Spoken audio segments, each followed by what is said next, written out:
So many times after divorce, because it's almost like an emotional raping, and it's a rejection, and it's a redefinition, and who am I now, and what am I now, and what am I worth? And it's almost a picture of becoming an adolescent again, and retooling and redefining, and a new identification and a maturation. Adolescents so often respond with feelings, and here I am again with feelings, and feelings of inadequacy. And so there's a process. It takes a lot of time of redefining me, and there's a privilege in the process. The privilege is redefining myself in what? In how I look, or how much I make, or even what a good mom I am. I have to redefine myself in Christ, that my Lord knows about this.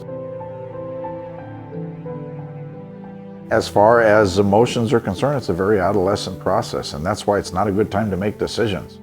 Adolescents don't date well.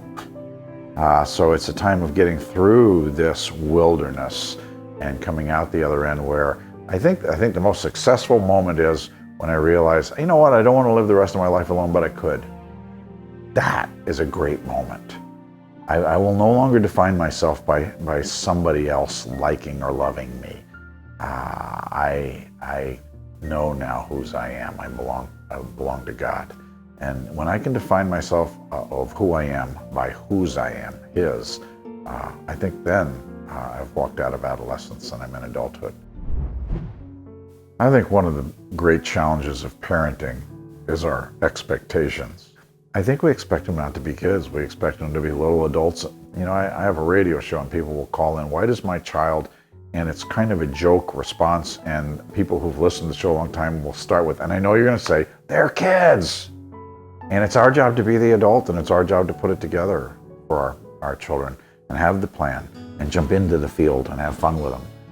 But they are kids. We need to expect them to be kids and train them out of that towards adulthood, but that's a 2-decade process. Right after divorce in the custodial home, with all the emotions reeling and all the difficulties, and with a lot of the custodial parents watching their child's pain, feeling guilt, and guilt becomes a huge motivator. And when guilt becomes a motivator, we end up not really expecting a lot out of our kids. We want to comfort our kids, but we do need to be doing chores. And it's not to get the job done, it's to work together. So we all realize we're going to be okay. And it's a fun time to do the dishes together and do something ridiculous with the dishes. And it's a fun time to fold the laundry and smack somebody with a pillow while you're doing it. And everybody's dying laughing. A pillow fight erupts and we got to start folding the laundry all over again. But it's also fun to sit on the side of the bed and say, I want to thank you for helping fold the laundry. And where your oldest says, well, I have to, don't I? Yeah, you have to, but you were great today.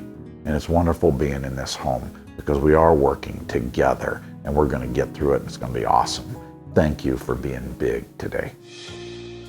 A divorce can be a traumatic and isolating experience, but there is hope. DivorceCare is a video-based support group that helps you heal from the pain of separation or divorce. Each DivorceCare video session presents the insights of over 70 people who've been divorced and the perspective of over 50 top divorce and relationship experts. The videos, plus weekly small group discussion and encouraging workbook exercises, guide you to help, hope, and healing. There are thousands of DivorceCare groups meeting all over the world. To find one meeting near you or to start a DivorceCare group in your community, visit DivorceCare.org.